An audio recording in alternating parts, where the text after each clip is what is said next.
주님의 평강이 여러분들과 함께 하기를 바랍니다.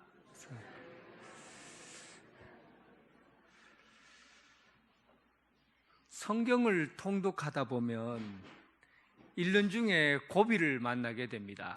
특히 창세기부터 재미있게 읽어나가다가 민수기에 더 부딪히면 사람 이름만 나오고 몇 명이 어땠다 사람 숫자만 나오고 도저히 재미가 없어서 넘기기 힘들어요. 그래서 성경을 다 덮어놓고 아니다, 새롭게 시작하자. 그리고는 참 구약 성경부터 하니까 너무 힘이 드니까 이제 신약 성경부터 새롭게 시작하자. 그래도 재미가 있어야지 계속 읽지. 이렇게 사람 이름만 나오고 누구 아들 이게 너무 힘들다. 그래서 구약 성경을 읽는 걸 포기하고 이제 신약 성경 마태복음 1장을 다 지키게 된 겁니다. 그리고는 아브라함과 다윗의 자손 예수 그리스도의 계보라. 아브라함이 이삭을 낳고 이삭은 야곱을 낳고 야곱은 유다 형제를 낳고 아이고, 이 재미있는 내용을 가지고 읽으려고 했는데 또 낳고 그러다가 성경 읽기를 포기한다고 해요. 마태복음에서 더 걸려갖고 안 넘어가는 겁니다.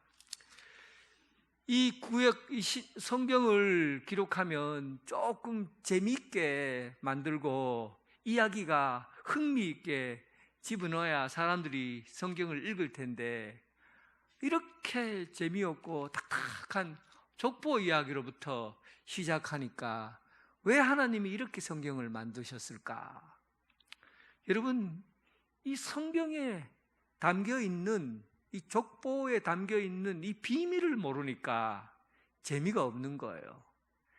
이 내용이 낳고 하는 이 이야기 속에 담겨있는 하나님의 그 신비한 이야기를 모르니까 그냥 재미없이 들려지는 족보 이야기로 기록되어 있는 겁니다. 오늘 여러분 성탄절을 맞이해서 예수님이 탄생하신 그날을 기점으로 어떻게 해서 이 신비스러운 족보가 만들어게 되어져 있는지 오묘한 하나님의 말씀을 여러분들에게 전하고자 해요. 이 족보에 담겨져 있는 아주 신비한 하나님의 말씀을 여러분 경험할 수 있을 기회가 될 겁니다. 그냥 재미없게 넘기는 말씀이 아니에요. 이 안에 들어있는 광산에서 금맥을 캐듯이 오늘 금맥의 말씀을 여러분 캘 수 있는 기회가 될 겁니다. 이 족보에서 신학자들 중에 최근에 제가 본 이 신학자들이 이 본문을 읽는 중에 특별한 것을 발견해냈어요. 낳고 도대체 왜 이것을 반복적으로 기록해서 족보를 기록했을까? 그래서 가만히 생각해 보다가 이 자료를 찾는 중에 이것은 단순히 족보가 아니다. 이것은 민요와 같은 노래다. 노래로 들려진 것이라는 것을 알게 된 거예요.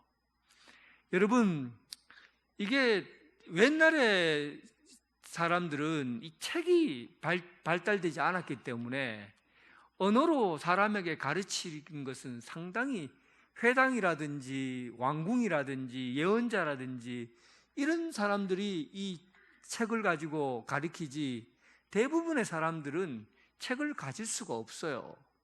그러다 보니까 신앙을 무엇으로 전승하냐면 구두로 전승하는, 입과 입으로 가르치는 거예요. 그래서 구두로 전승하기 위해서 사용한 게 기억력이잖아요. 기억력이 좋으면 잘 가르칠 수 있지만 기억력이 나쁘면 가르치는 게 중단이 되고 끊어져 버려요. 심각해지죠. 그럴 때 만든 게 노래들입니다. 노래. 시편의 대부분의 글들이 노래로 만들어져 있어요. 그러니까 사람들에게 정확하게 전달되고 기억할 수 있도록 만들어지고, 또 노래는 반복이 특징이에요. 반복한다는 것은 말씀을 되새기고 되씹고 되낼 수 있어요. 이런 영적인 훈련을 할 수 있기 때문에 노래로 들려진다는 것은 굉장히 큰 장점이 있는 겁니다. 우리 교회 포표를 제가 매년마다 노래를 지어서 여러분들 일날 세우고, 그리고는 표를 노래로 지어서 부르게 하잖아요. 기억나실란가 모르겠네. 한 마음 할렐루야, 한 입으로 할렐루야. 중얼중얼거리시는 분 계시잖아요. 한 마음 한 입으로 하나님께 영광을, 그냥 툭툭 튀어나와요. 노래로 지어서 부르니까. 흔들리지 않는 하나님 나라, 하나님 나라. 다 아시죠? 이 노래로 지어서 부르면 기억하지 않으려고 해도 자연스럽게 기억에 나는 거죠. 그리고는 반복해서 부르다 보니까 말씀이 해석이 돼요. 흥얼흥얼흥얼 거리면서 말씀이 살아서 움직이게 된다고요. 그래서 여러분, 노래를 지어서 부르는 겁니다. 그래서 이번에 이 족보가 단순히 사람의 이름을 기록하고 그리고 나열하는 데 목적이 있는 게 아니라 노래라는 걸 알게 됐어요. 어떻게 부르는 노래인지는 저는 몰라요. 그런데 예를 들면 베레스와 세라를 낳고, 베레스와 헤스론을 낳고, 람을 낳고, 아미나답을 낳고, 이런 식의, 내가 생각한 거예요. 낳고 이런 식으로 불렀지 않았을까. 그러면서 사람들에게 족보가 가지고 있는 이 리듬과 박자를 통해서 하나님의 음성을 들은 거죠. 오늘 이 족보는 그냥 단순하게 우리에게 사람이 언제 어떻게 태어났다 살다 갔다는 것을, 역사의 흔적을 남기려고 한 것이 아니라 분명히 노래로 불러가면서 중요한 이 족보에 담긴 비밀을 전수하려고 남겨진 거라는 겁니다. 그러니까 여러분, 흥얼흥얼거리면서 주어진 이 족보의 내용을, 오늘 그 담겨진 신비한 말씀을, 여러분 그 내용 속사를 알 수 있어야 돼요. 이 내용을 모르면 이 노래가 노래로 이어지질 않는 거죠. 여러분들에게 이 생명의 말씀이 계속해서 이어지기를 바랍니다. 오늘 본문에 보면 아브라함과 다윗의 자손 예수 그리스도의 계보라 그렇게 나와 있죠. 근데 이건 공동 번역으로 보면, 공동 번역이 히브리어 원어에 더 가깝게 번역이 됐어요. 공동 번역은 다윗과 아브라함의 자손 예수 그리스도의 계보라 이래 나와 있습니다. 그러니까 아브라함이 본문에는 앞서 있잖아요. 근데 공동 번역에는 원어와 가까워요. 아브라함이 뒤에 있고 다윗이 먼저 나와요. 이스라엘 백성들하고 우리나라와 민족성이 비슷한 게 하나 있는데, 우리나라 사람들은 특히 언어의 말머리에 누가 더 가느냐에 따라서 굉장한 의미를 부여합니다. 예를 들면 북한과 남한과 북한이 경제협력을 한다고 하잖아요. 그때는 남쪽에서는 남북경제협력이라고 해요. 근데 북한에서는 뭐가 남북경제협력이고 뭐라 그럽니까? 북남경제협력이지. 똑같은 말인데 무엇이, 어떤 언어가 앞에 서느냐에 따라서 의미를 부여하는 게 다릅니다. 우리나라에서 가장 지독한 싸움을 하고 있는 게 연고대예요. 연세대학교, 고려대학교. 농구 경기하면 난리가 납니다.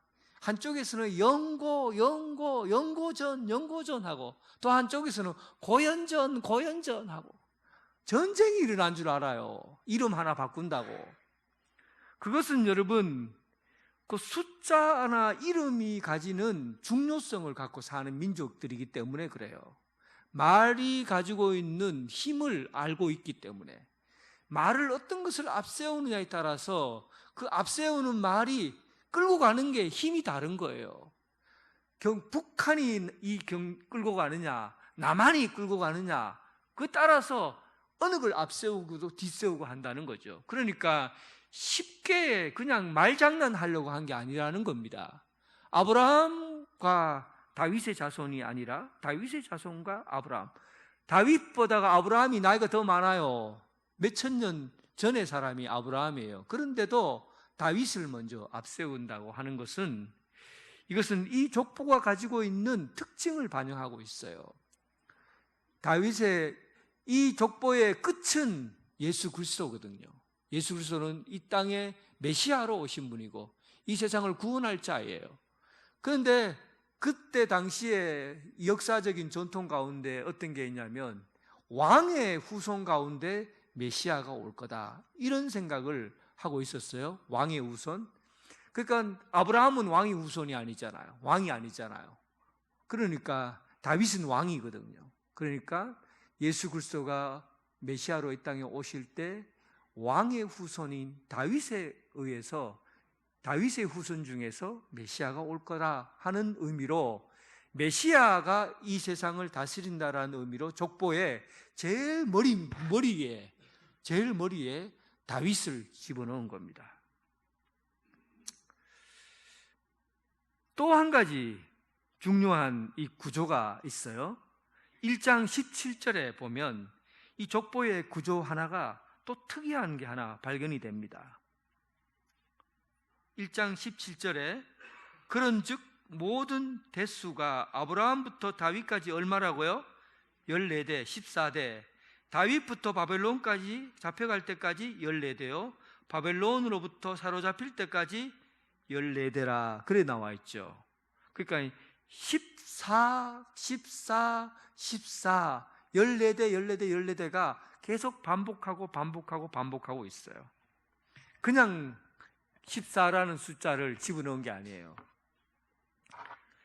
이스라엘 사람들은 숫자가 그때는 없었을 때예요. 아라비아 숫자가 통용되지 않을 때니까 그때 모든 숫자의 개념을 사람 이름에다가 집어넣어서 숫자의 개념을 만들었어요.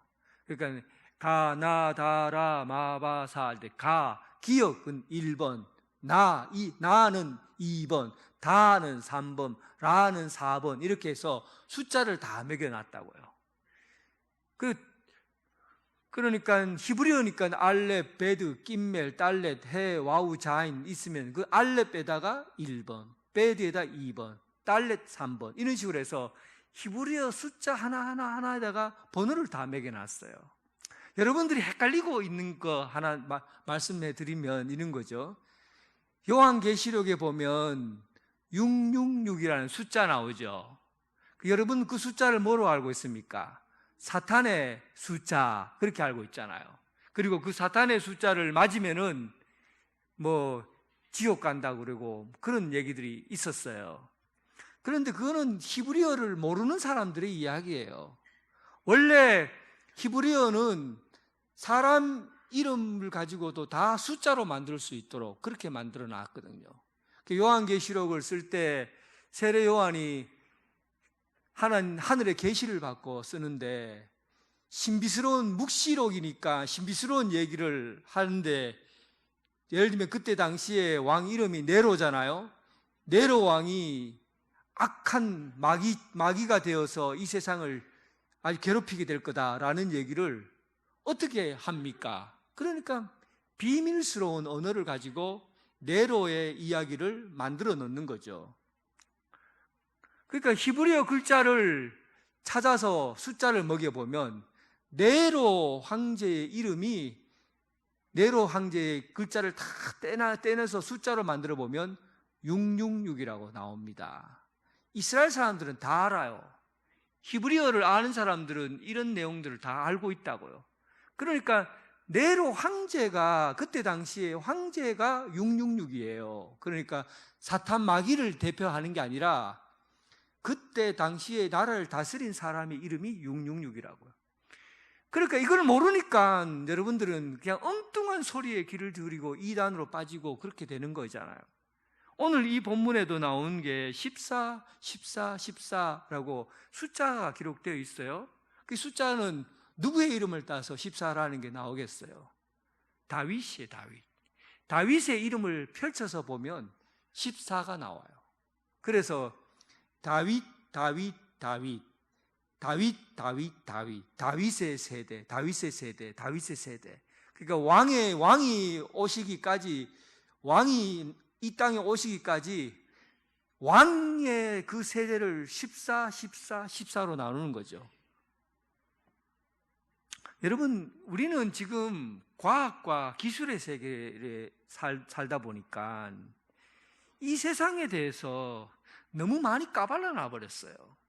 신비적인 요소들을, 하늘의 것은 신비함이잖아요. 초월적이고 신비스러운 것들을 인간의 그 얕은 지식으로, 과학적 지식으로 다 벗겨버렸어요. 그러니까 신비함을 너무 하찮게 여겨요. 그런데 여러분, 옛날에는 과학이나 이런 게 발전하지 않았을 때는 하늘의 세계는 너무 신비한 것이기 때문에 해석하지 않으려고 했다고요. 해석하지 않으려고 하니까 뭘 하겠어요? 숫자를 붙인다든지 색깔을 가지고 얘기한다든지 상징이라든지 비유를 가지고 설명을 하는 거죠. 하나님 나라를 어찌 인간이 다 설명할 수 있겠어요? 그러니까 하나님 나라의 그 세계를 우리가 사용하는 숫자라든지 이런 것을 가지고 표현을 해본 거죠. 그래서 7이라는 숫자는 완전수를 의미합니다. 성경에서 말하는 7은 완전수예요. 그런데 7도 7 해서 두 개의 7이 합쳐져서 14가 되잖아요. 7 완전수인데 완전하고, 또 7 완전이니까 거룩하고, 완전하고 거룩한 것을 7, 7, 14라고 합니다.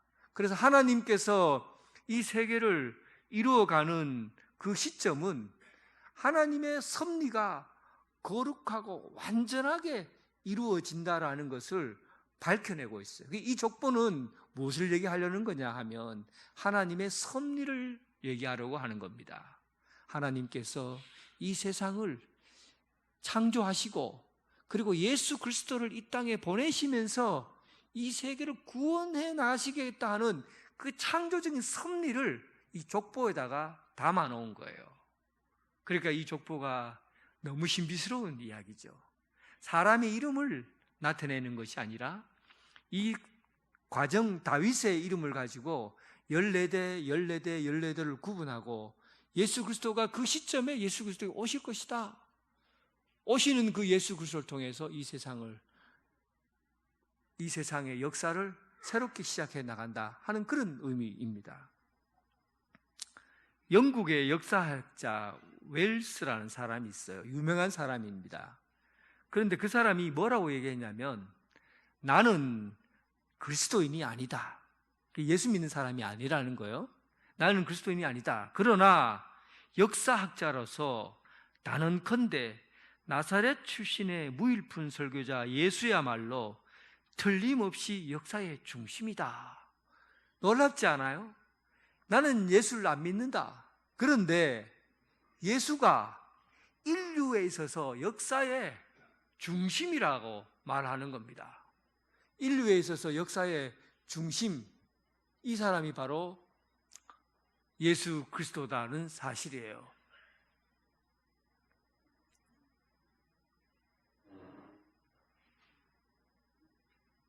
좀 도와주세요. 예, 도와주시고.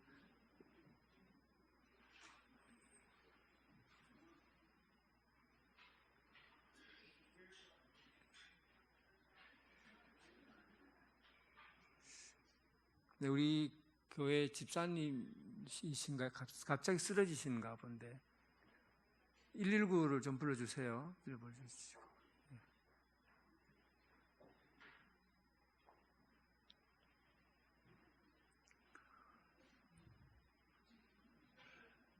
괜찮아요? 네.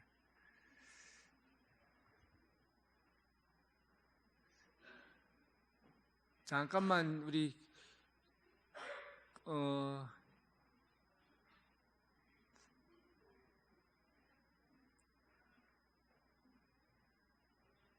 예, 잠깐만 내려가셔서 권사님 같이, 배정숙 권사님 간호사 하시니까 잠깐만 데리고 내려가셔서.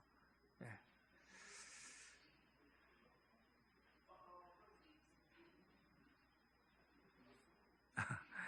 예,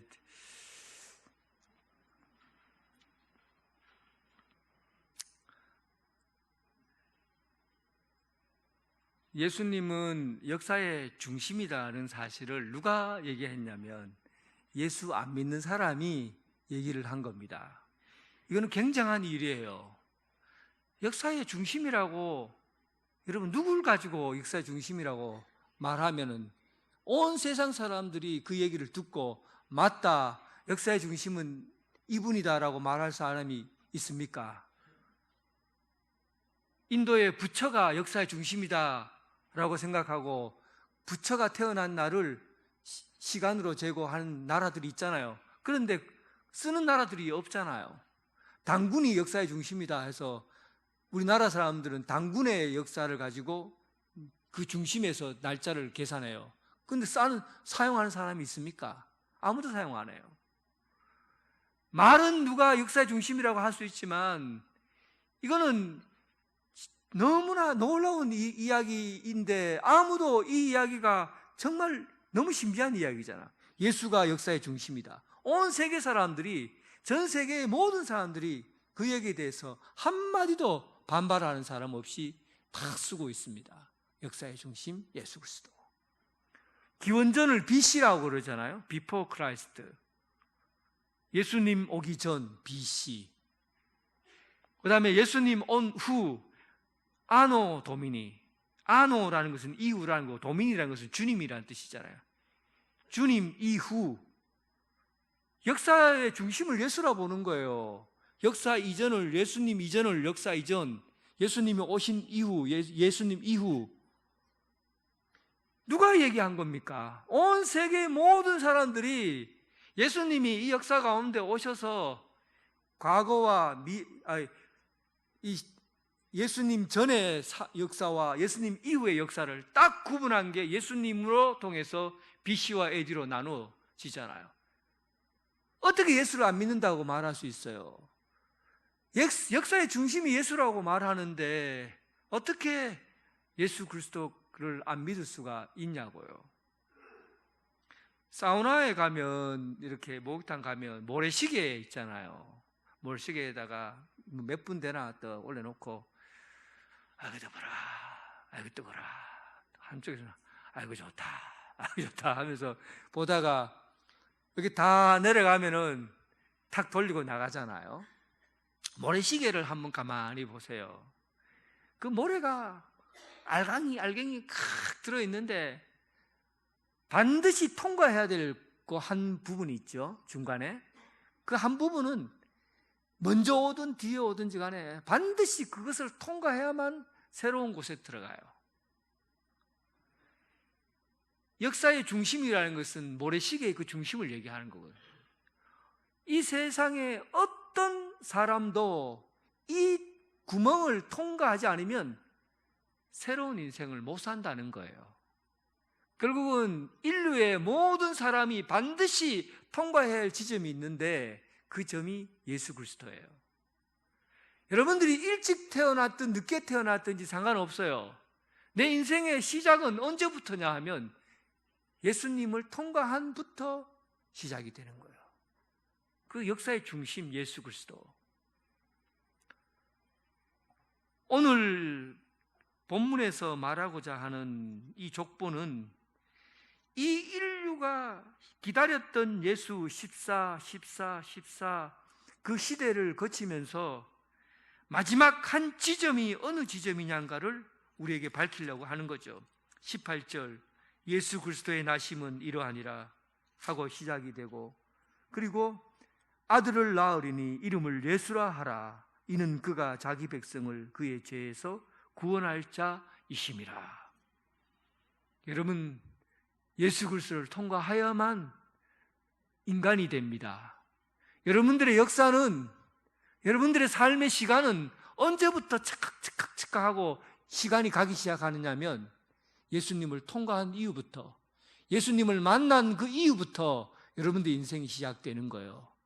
아직도 예수님을 만나지 않고 산다면 여러분들은 아직도 어린아이예요. 한 걸음도 출발하지 못했던 겁니다. 그러나 내가 예수를 만났다 하는 사람은 여러분들의 역사가 가고 있는 거죠. 시간이 가고 있는 겁니다. 예수님 안에서만 시간이 간다는 겁니다.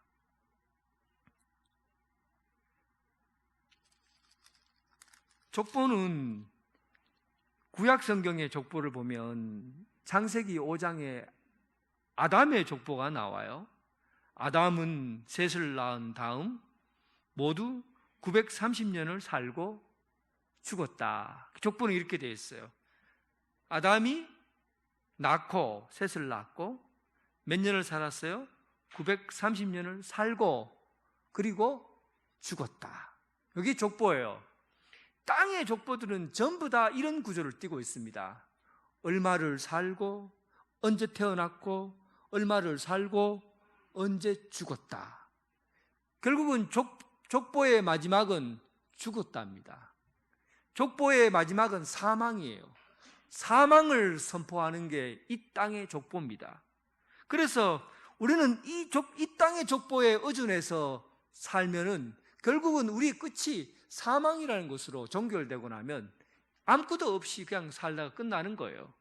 그런데 우리가 보는 예수 그리스도의 족보, 이 족보는 아담의 족보를 이어서 사는 게 아니라 예수 그리스도의 생명을 이어서 사는 사람들의 족보니까 여러분들은 아담의 족보를 이어서 살지 않고 예수 그리스도의 생명을 이어서 살아요. 그러니까 우리가 나타내는 족보는 낳고 끝까지 낳고 살고 영원히 살고. 어떻습니까? 여러분들은 신비스러운 예수님의 족보에다가 선을 연결하고 있습니까? 아니면 마지막이 끝나는 사망의 족보인 아담의 족보에다가 선을 대고 있습니까? 14 예수 그리스도의 생명 살고 여러분 영원히 사는 예수 그리스도의 생명 가운데 여러분들의 삶을 이어가는 생명의 족보에 발을 디딘 여러분 되시길 주님의 이름으로 축원합니다. 예수님의 족보에서 또 하나 특이한 점이 발견됐어요. 이것은 여러분들도 많이 아는 얘기인데 이 중에 족보는 대부분 남자 중심으로 족보가 쓰여집니다. 이스라엘 사람들은 혈통을 굉장히 중요시 여겼기 때문에 혈통의 순수함은 남자예요. 여자는 족보에 못 들어옵니다. 여자는 족보에도 못 들을 뿐만 아니라 재판할 때 재판의 능력도 없는 게 여자예요. 그런데 이 마태복음에 나오는 그리스도 다윗의 자손 예수 그리스도의 족보 안에는 여자가 5명이 나와요. 세상에. 그런데 마리아를 빼고 나면 이 4명의 여자들은 이방인이에요. 그것도 유다는 다말에게서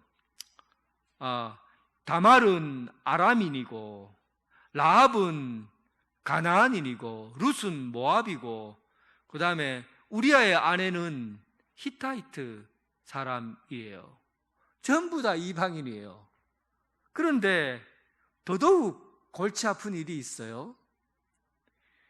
여자들이 도대체 어떤 직업을 갖고 있느냐 하는 거죠. 다말은 자기 자신을 신전의 창녀로 변장을 하고 그의 아버지 시아버지 유다와 잠을 자고 그리고 아들을 낳게 되잖아요. 다말은 창녀처럼 행동을 했어요.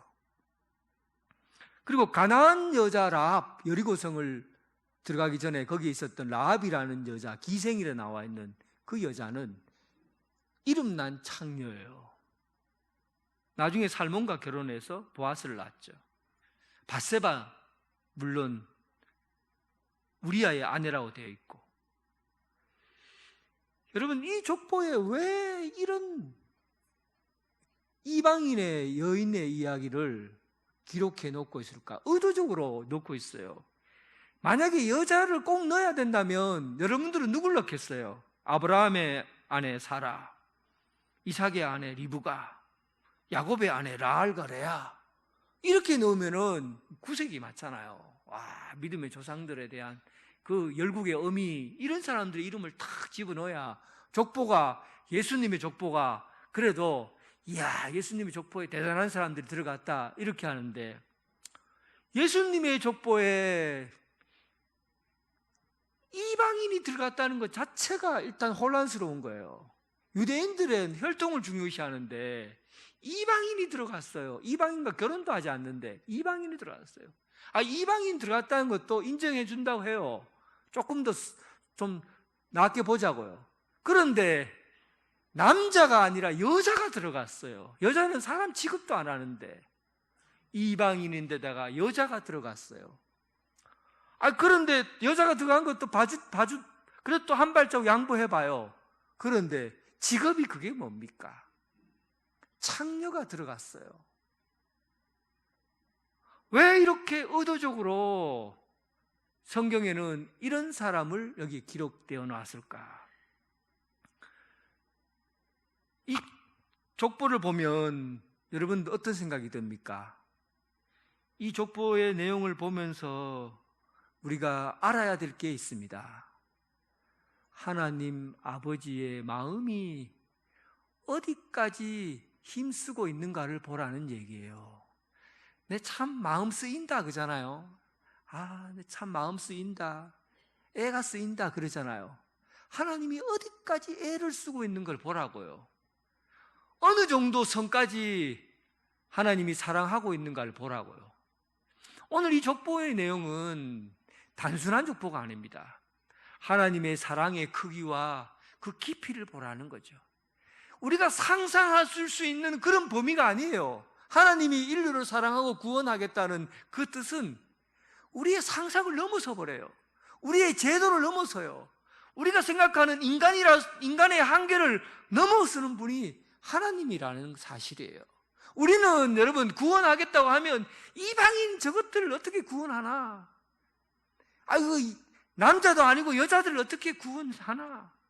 그것도 장녀들을 어떻게 구원의 대열에 넣고, 그것도 모자라서 예수님 메시아의 족보 안에다가 어떻게 저런 인간을 넣고 우리 보고 그 족보에 속한 사람이라고 믿고 살라고 하나?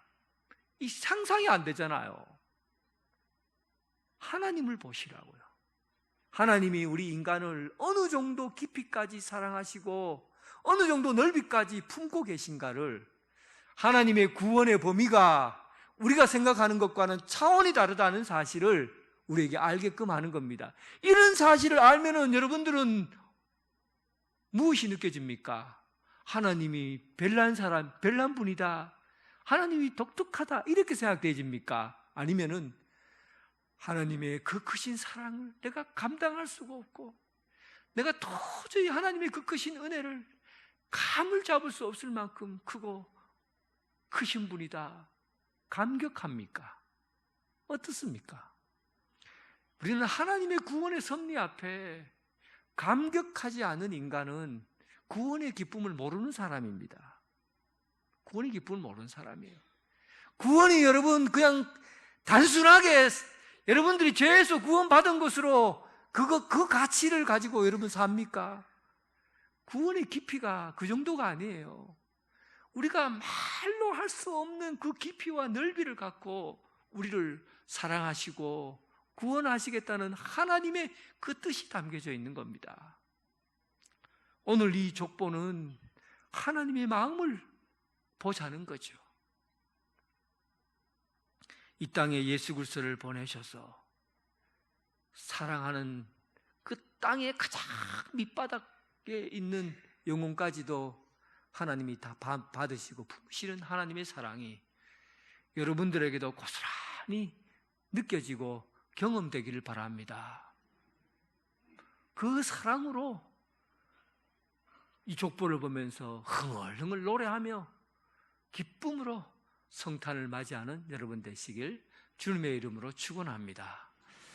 하나님 아버지, 참으로 나 같은 죄인을 어떻게 이렇게 사랑해 주시고 받아주시는지, 이 땅에 저 밑바닥까지 떨어져도 밑바닥이 없이도 하나님께서 받아주시고 사랑해 주시는 그 하나님의 사랑, 이제 하나님의 사랑을 믿고 그 깊은 가운데 살게 하시고 온전히 노래하며 춤추며 주님의 구원을 노래하는 성도들 되게 하여 주옵소서.